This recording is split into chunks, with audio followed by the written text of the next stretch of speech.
જય શ્રી દશામાં. જય દશામાં. જય માતાજી. દશામાં જય દશામાં. તમે અહીંયા સેવા પૂજા કરો છો માતાજીની? હા, અમે અહીં સેવા પૂજા કરી છીએ. અંબાવાજી સહી દસનામ અતીત ગૌસ્વામી. અને અહીંયા પેલા માતાજીનું મંદિર નહોતું, એટલે પછી આ બારગામથી બધેથી પછી બધે ત્યારે શરૂમાં બધે નારિયેલ આવતા હતા ને, ત્યારે અમારે અહીંયા પછી નારિયેલની પધરામણી થઈ. પછી નારિયેલની પધરામણી થઈ એટલે અમારા ઘરમાં ગરબા રાખ્યા, માતાજીની સ્થાપના થઈ. પછી માતાજીને દયા થઈને તો માતાજીને પછી માતાજીએ કીધું દશામાએ કે અહીં મારું મંદિર બાંધો અને સેવા પૂજા કરો.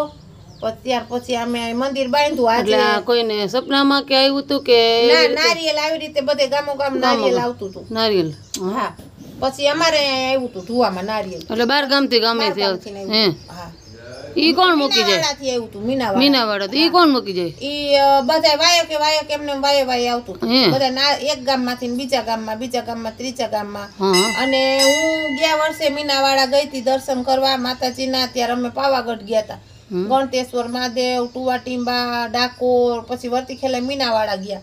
ત્યારે શારદામાએ મને આ ચુંદડી આપી પ્રસાદીમાં. આ ઉપલી ચુંદડી રહી? ઉપરની રહી નહીં. હા, એ હજી રાખી તમે એમ ને? મને પોર આપી છે ગયા પોર. વર્ષે મને 2 ચુંદડી આપી. એક ચુંદડી મને નાની આપી કે આ તમને પ્રસાદીમાં દઉં છું. હા, મીનાવાડા ગયા હતા ત્યાંથી. હા. એટલે આ ચુંદડી મને શારદામાએ હાથે જ આપી છે. હાથેથી નથી, પ્રસાદીમાં આપી. હવે એને માતાજીએ દયા કરી હોય ને ખબર પડી ગઈ હોય તો કઈ ખબર નહીં કે તમે માતાજીની સેવા પૂજા કરો છો. 10 દી લગી હું અહીંયા જ હોઉં. 10 દી લગી માતાજીની પૂજા બધાને કરાવું. આ સાંઢળીની સ્થાપના, પછી આરતી, પછી થાળ અને આ બધાને પ્રસાદ ધરી દઉં. માતાજીની આ સેવા કરી આપણે બને એટલે કરી આપું. હા, ગામના બધા અહીંયા પૂજા કરવા આવે ને? પૂજા કરવા આવે. અમુક જગ્યાએ સ્થાપના કરી છે, કોઈ કારખાનામાં કામે જતા હોય ને, હા, ઘરે સ્થાપના ન હોય તો અહીંયા તો વેલા હાર કોઈને 7 વાગ્યા 8 વાગ્યા કામે જવું હોય તો એ વેલા હાર ઘરેથી પણ દર્શન કરવા ફરજિયાત અહીંયા આવે છે બધા માણસો. રિયા હોય એટલે દર્શન કરવા અહીંયા આવે. અને આજે રાતે જાગરણ કરવા આખા ગામનું માણસો અહીંયા આવશે રાતે. હા, સાઉન્ડ છે આપણે રાખ્યા છે, એમાં માતાજીના ગરબા ચડાવી દઈએ એટલે બધા બાયું ગરબા રમે અને માતાજીના ગુણગાન ગાય. આજે શું કઈ ફુલેકુ ને ઈ છે ને? આજે 4 વાગે વરઘોડો ચડાવશું માતાજીનો. આખા ટુવામાં ફેરવશું. પછી આખા ગામમાં રથયાત્રા નીકળશે ને પછી પાછા મંદિરે માતાજીને પાછા લઈને આવી જશું. અહીંની આ માતાજીના પરચા વિશે તમે કઈ કહેશો? માતાજીના જો આ કંકુ આ 7મા 8મા વરત હોય ત્યારે માતાજી પરચો આપે છે. કંકુ આપોઆપ આવે છે. આ કાલે આવ્યું. આ કંકુ આપોઆપ આવ્યું? હા, આપોઆપ આવે છે. 10 દિવસમાં 1 દિવસ લગી આવે. 1 દિવસ તો ગમે ત્યાંથી કંકુ આપોઆપ આવે છે. એટલે કોઈ અહીંયા લગાડ્યું નથી, આપોઆપ આવે છે? આપોઆપ આવે છે. હા. માર પાકી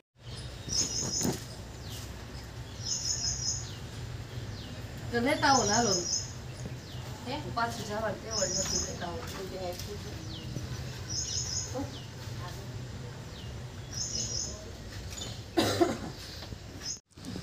જય શ્રી દશામાં. જય દશામાં.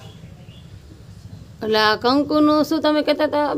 એ અમારે છે ને અહીંયા આજે આ 20 વર્ષ થઈ ગયા છે. આ મંદિરને સ્થાપનાને 20 વર્ષ થઈ ગયા. 20 વર્ષ થયા. આ 19 પૂરા થઈને 20મા વર્ષની તિથિ ઉજવી. અમે અષાઢ મહિનામાં નોમ ને દિવસે તિથિ ઉજવી. આ જયા પાર્વતી મોરાકત આવે ને તેના આગલે નોમ, પછી દસમ ને 11 થી ગોરમા વાળી છોકરીઓ રહેવાનું. નોમ ને દી માતાજીની સ્થાપના થઈ છે. નોમ ને દિવસે એટલે દર વર્ષે નોમ ને દી તિથિ ઉજવી. એટલે ત્યારે આ છોકરા જમાડવાના બધું જમવાનું ત્યારે કરી એટલે દર વર્ષે નોમ ને દી તિથિ ઉજવી છે. અને 7મું કે 8મું કે 9મું વર્ષ હોય ને એટલે 10 દિવસમાં ગમે ત્યારે માતાજી પડતો દે એટલે કંકુ આવે. હા, 10 દિવસમાં ગમે તે વર્ષમાં દર વર્ષે આ કંકુ રહ્યો એ માતાજીનું. હા, એ કંકુ માતાજીનું રહ્યું ને દર વર્ષે એક વખત કંકુ આવે. એની મેળે આવી જાય. એની મેળે આવે. અને પછી 10 દી લગી આમ રહેશે. હા, પછી અમે એને આપે ઓલું થાય ભલે, બાકી અમે પછી એને વિખી એટલે મારી માતાજી કંકુ આપે આવે છે ને એટલે અમે એને ચાંદલો કોઈને કરવા દેતા નથી, દર્શન કરવાના. હા, તો વિખાઈ જાય બધા એમાં અડે તો. એટલે કાલે સવારનો પડતો દીધો માતાજી. કાલ સવારનો ક્યાં પ્રસાદી આટલા વર્ષોથી ને એક દિવસ વરતમાં 10 દિવસની અંદર એક દિવસ આવી આ જાય. એક દિવસ આવે. આ મંદિરને 20 વર્ષ થયા.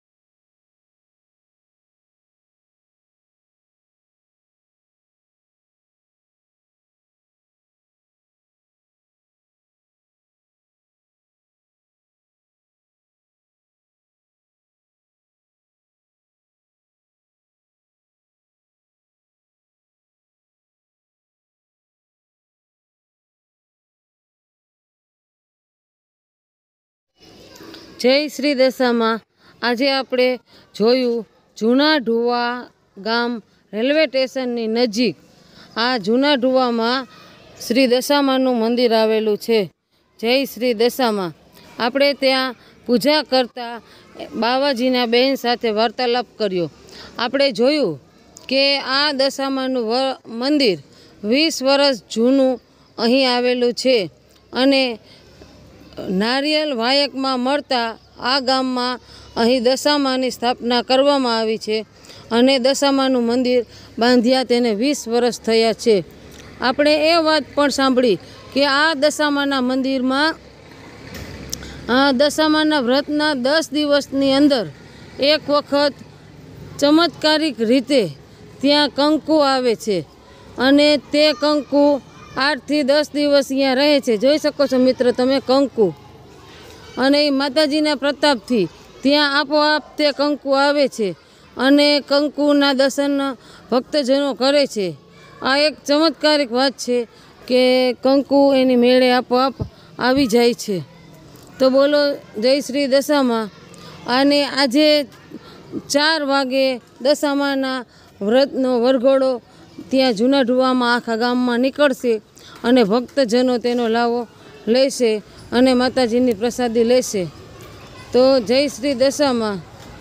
અહીં ગામના બધા જ લોકો દર્શન કરવા માટે આવે છે અને જે લોકોએ ઘરે પૂજા અને સ્થાપના ન કરી હોય તે લોકો અહીં દશામાની સ્થાપના કરેલી હોય છે તેની પૂજા પણ કરે છે. અહીંના મંદિરનું લોકેશન ખૂબ જ સરસ છે. અહીં મંદિરમાંથી ઉગતા જ તમને રેલગાડી પણ દેખાય છે. બરોબર રેલગાડીના પાટાની નજીક જ જૂના ઢુવામાં સ્ટેશન ઉપર જ આ મંદિર આવેલું છે. તો દશામાનું મંદિર આ ખૂબ જ વિશાળ છે. ત્યાં બાજુમાં એક શંકરનું મંદિર પણ આવેલું છે અને આજુબાજુ બગીચો અને સુરાપુરા દાદાની સમાધિઓ પણ આવેલી છે. તો મિત્રો જૂના ઢુવા આવો ત્યારે આ દશામાના મંદિરની મુલાકાત તમે અવશ્ય લો અને માતાજીના દર્શન કરો. અને બાજુમાં શિવશંકર દાદાનું મંદિર આવેલું છે તેના પણ તમે દર્શન કરી શકો છો. જય શ્રી દશામાં. અહીં એક બાવાજીના બેન છે તે શ્રી શંકર ભગવાન અને માતા દશામાની પૂજા પાઠ કરે છે અને લોકોને પૂજા કરાવે છે. અહીં દશામાં 10 દિવસ સુધી લોકો પૂજન વાર્તન અને ગરબા રમે છે. અહીં એની એક રોનક જ અલગ હોય છે. 10 દિવસ સુધી અહીં તહેવારની જેમ ઉજવવામાં આવે છે. અહીં બધા ભક્તજનો આજે પ્રસાદી લઈને આવે છે. માતાજીને નિવેદમાં લાપસી, લાડવા, સુખડી બધું જ ચડે છે અને લોકો આ બધી પ્રસાદીઓ માતાજીને ચડાવે છે અને માતાજીને એક ભાગ માતાજીને ત્યાં મૂકે છે અને એક ભાગ ત્યાં હવનમાં પધરાવે છે અને લોકો ઘેરે આ પ્રસાદી લઈ જાય છે. અહીં માતાજીની દયાથી ઘણા ભક્તજનો પૂજા પાઠ કરવા આવી રહ્યા છે.